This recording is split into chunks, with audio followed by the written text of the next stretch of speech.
Karena itu Bapak Ibu Saudara-saudara, dalam pimpinan Allah, jangan takut menjalani hidup. Jangan bersungut kalau kita sedang di tengah persoalan, di tengah tekanan dan pergumulan. Jangan berkecil hati, penuh kekhawatiran dan kebimbangan. Jangan menjadi orang yang patah semangat. Dan jangan pernah berpaling dari Tuhan. Sebaliknya saudara-saudara, berdirilah teguh dengan Tuhan.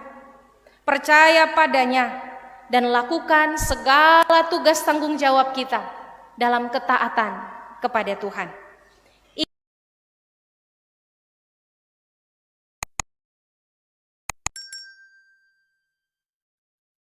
Shalom, damai di hati. Jemaat Tuhan, ada seorang yang namanya John Maxwell. Mungkin ada yang pernah baca bukunya. John Maxwell ini adalah seorang pendeta. Dia juga seorang speaker, pembicara, dan juga seorang penulis. John Maxwell begitu terkenal dengan banyak tulisan, banyak teori tentang leadership, tentang kepemimpinan. Ada ungkapan yang begitu populer tentang John Maxwell ini. Dia mengatakan kepemimpinan adalah seni mempengaruhi orang. Menurut teorinya ada 5 level kepemimpinan. Level paling bawah, paling standar namanya position. Di level ini seorang pemimpin, misalnya kita yang memimpin, kita diikuti karena posisi. Ya, kalau saya bos, saya diikuti karena saya bosnya. Kita diikuti karena posisinya. Lalu level lebih tinggi dari level standar ini ada yang namanya permission. Pada level ini seorang pemimpin diikuti karena pengikutnya ingin. Ya, kalau ingin ikut ya ikut. Kalau tidak ingin ya tidak ikut. Ini level kedua.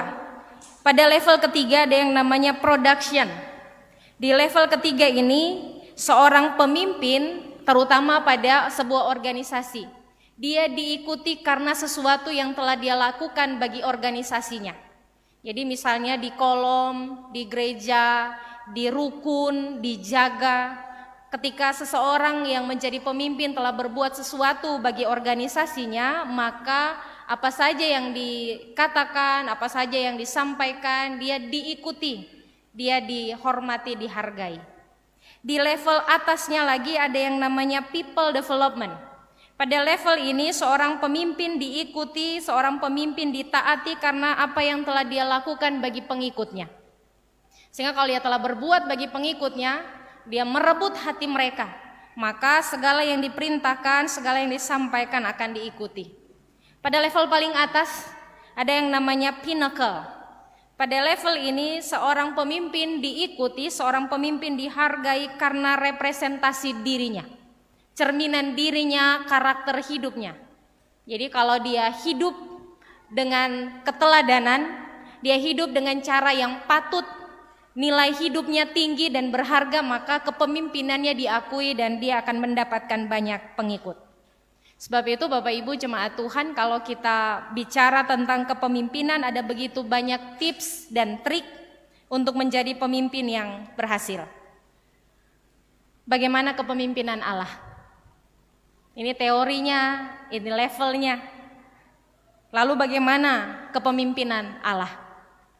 Jemaat yang dikasihi dan diberkati Tuhan, di hidup kita tidak ada teori manapun dan tidak ada perhitungan manapun yang dapat mengukur kepemimpinan Allah. Sebab kepemimpinan Allah ada di luar jangkauan nalar manusia. Teori, perhitungan tidak bisa menjangkau cara Allah. Karena sekali lagi Allah bukan manusia.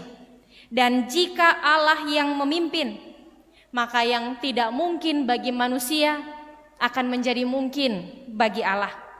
Saat Allah, Tuhan yang memimpin, maka melewati medan paling berat sekalipun, di tengah badai kencang sekalipun, Allah akan tetap berhasil atas tujuannya. Di tengah goncangan paling berat sekalipun, Tuhan tidak pernah gagal dalam kepemimpinannya. Bapak Ibu, saudara-saudara yang dikasihi dan diberkati Tuhan, membelah laut Teberau yang kita baca dalam kitab Keluaran pasal 14 tadi. Membelah laut Teberau dan menyelamatkan orang Israel adalah salah satu kisah tentang kepemimpinan Allah dalam hidup umatnya. Keluaran pasal 14 ayat 15 hingga ayat 31 bagian firman yang kita renungkan malam hari ini adalah kisah perjalanan bangsa Israel keluar dari tanah perbudakan. Sebab sesudah Yusuf mati, bacaan kita minggu yang baru lewat tentang Yusuf yang menjadi orang kedua di Mesir dan kemudian membuat bangsa Israel begitu sejahtera menikmati segala kemakmuran yang ada di Mesir. Sesudah Yusuf mati, orang Israel kemudian diperbudak di sana. Kisah Keluaran 14 ayat 15 hingga 31 bercerita tentang Allah yang membebaskan umatnya setelah dia mengerjakan 10 tulah. Dan kemudian Firaun melepaskan bangsa Israel. Tetapi Firaun yang memang sejak awal telah dikeraskan hatinya oleh Tuhan untuk dibinasakan, tiba-tiba menyesal atas keputusannya. Dan dia menggerakkan pasukannya, dia menggerakkan kemampuannya untuk membawa Israel kembali ke Mesir dan menjadi budak. Firaun dan pasukannya mengejar orang Israel dan berhasil menyusul mereka saat orang Israel sedang berkemah di tepi laut Teberau. Apa yang terjadi Bapak Ibu jemaat Tuhan? Orang Israel begitu ketakutan. Tapi mari perhatikan apa yang disampaikan Musa di pasal 14 ini, ayat 13 dan ayatnya yang ke-14. Janganlah takut, berdirilah tetap, dan lihatlah keselamatan dari Tuhan yang akan diberikannya hari ini kepadamu. Tuhan akan berperang untuk kamu, dan kamu akan diam saja. Demikian keteguhan Musa bahwa pimpinan Allah pasti akan membuat Israel berhasil.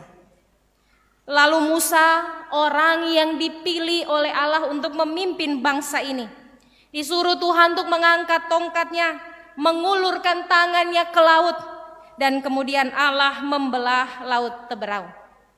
Orang Israel menyeberang, tiba di sebelah dengan selamat. Tentara Mesir yang menyusul ditenggelamkan Tuhan di laut ini.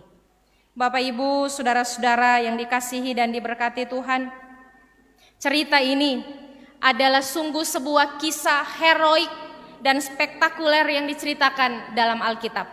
Kalau Bapak Ibu menonton film Exodus, menonton film Moses, maka saudara-saudara akan menyaksikan efek yang dipakai untuk membuat bahwa orang menonton dengan melihat kisah ini luar biasa.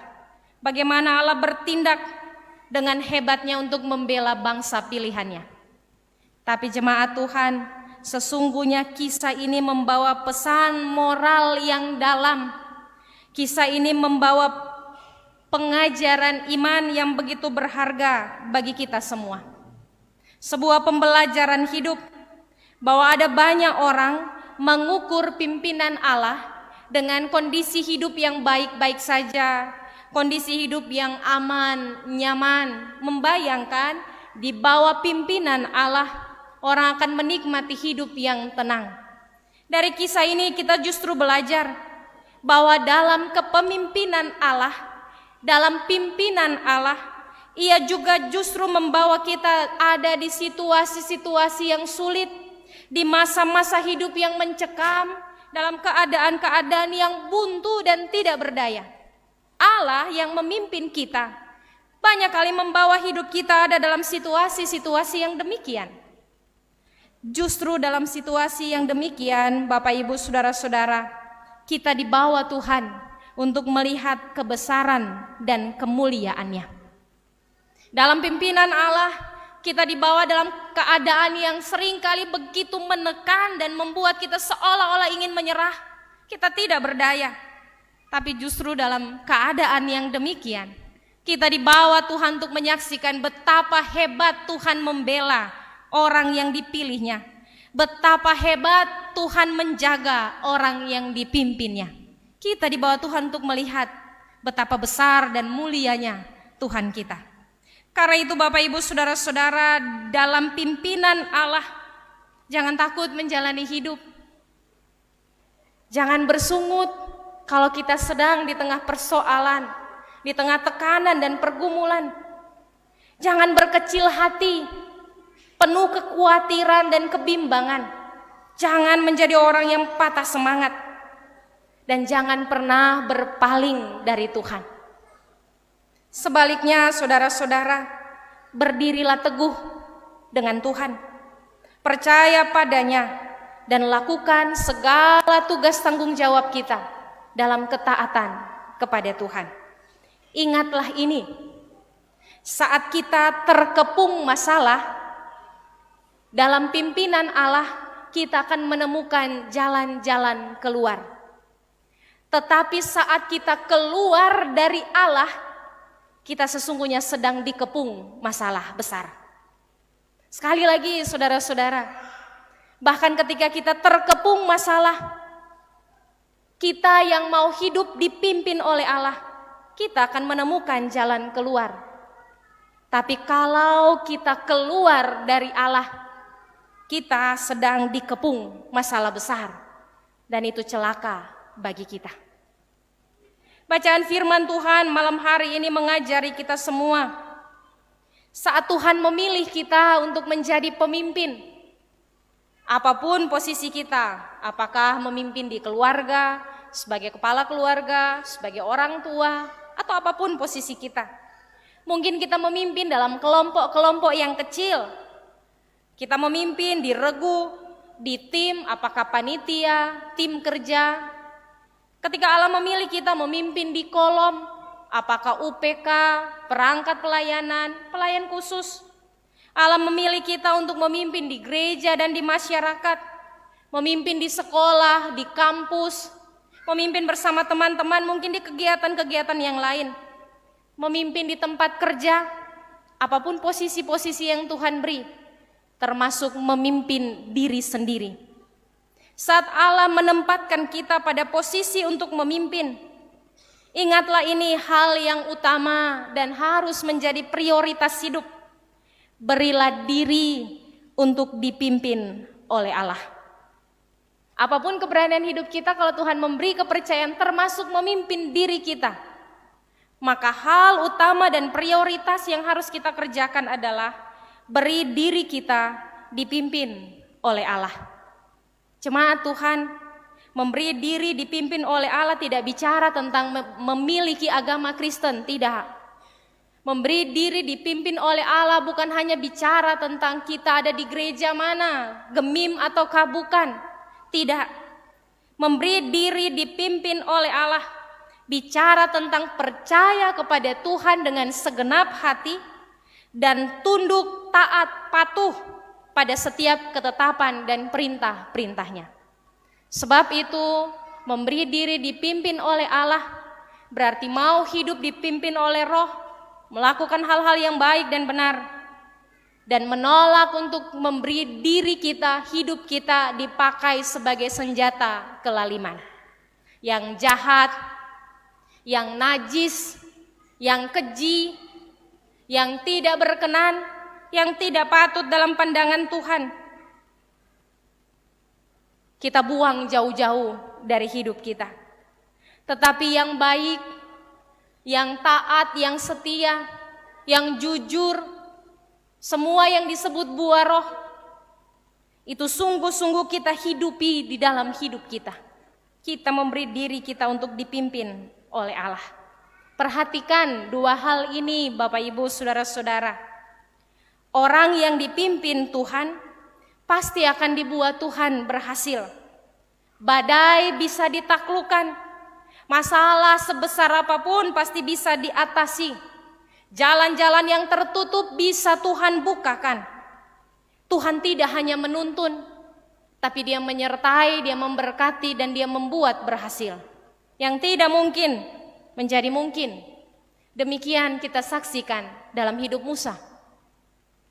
Tapi sebaliknya saudara-saudara, orang yang tidak dipimpin oleh Tuhan pasti gagal, pasti celaka.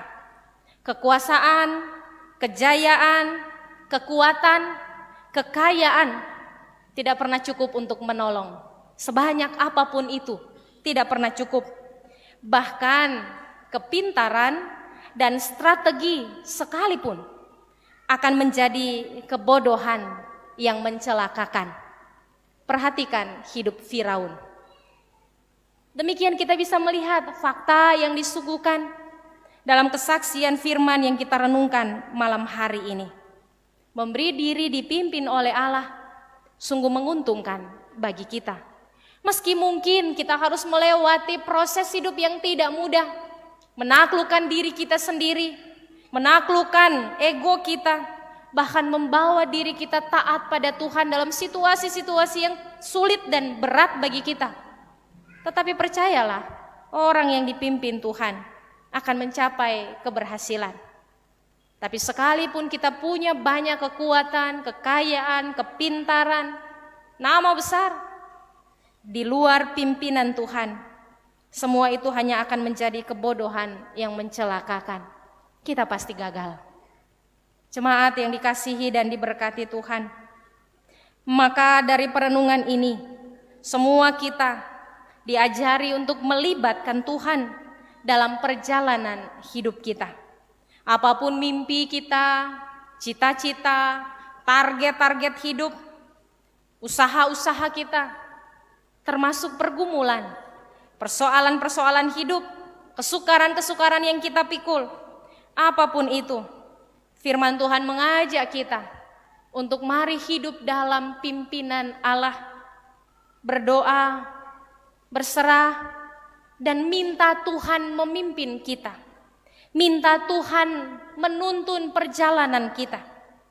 Sebagaimana orang Israel tiba di tanah perjanjian, sebagaimana mereka berhasil melewati begitu banyak pergumulan, termasuk ketika melewati Laut Teberau, selamat.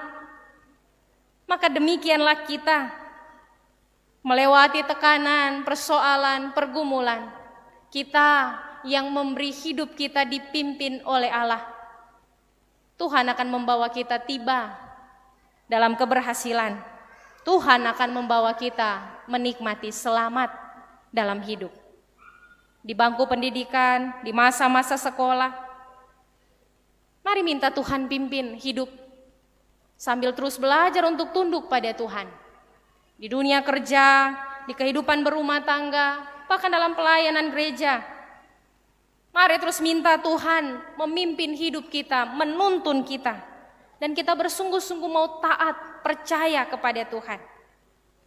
Dalam kondisi-kondisi hidup yang demikian, Tuhan sanggup membuat kita berhasil. Dia akan membawa kita melihat bahwa dalam pimpinannya Allah tidak pernah dapat digagalkan. Dia akan membawa kita melihat kebesaran dan kemuliaannya di tengah badai sekalipun, sambil terus menuntun kita untuk mencapai keberhasilan. Sebab Tuhan berjanji, rancangannya adalah rancangan damai sejahtera yang memberi masa depan penuh dengan harapan. Ada banyak teori kepemimpinan di dunia ini, tapi percayalah, tidak ada satupun yang dapat menyamai pimpinan Tuhan dalam hidup kita. Manusia boleh mengukur-ukur mana tips dan trik memimpin untuk berhasil. Tapi ingatlah ini, kalau Tuhan yang memimpin kita, keberhasilan adalah jaminan dan pertolongan, pemeliharaan, jalan-jalan yang dibukakan adalah jaminan bagi kita saat kita menghadapi persoalan-persoalan dalam perjalanan hidup kita. Karena itu, biarlah Tuhan memimpin kita. Percaya pada Tuhan, imani Dia, dan melangkah dengan optimis jalani hidup. Kalau Tuhan bersama kita, maka segala sesuatu akan Tuhan buat berhasil. Tuhan memberkati kita dengan firman-Nya. Amin.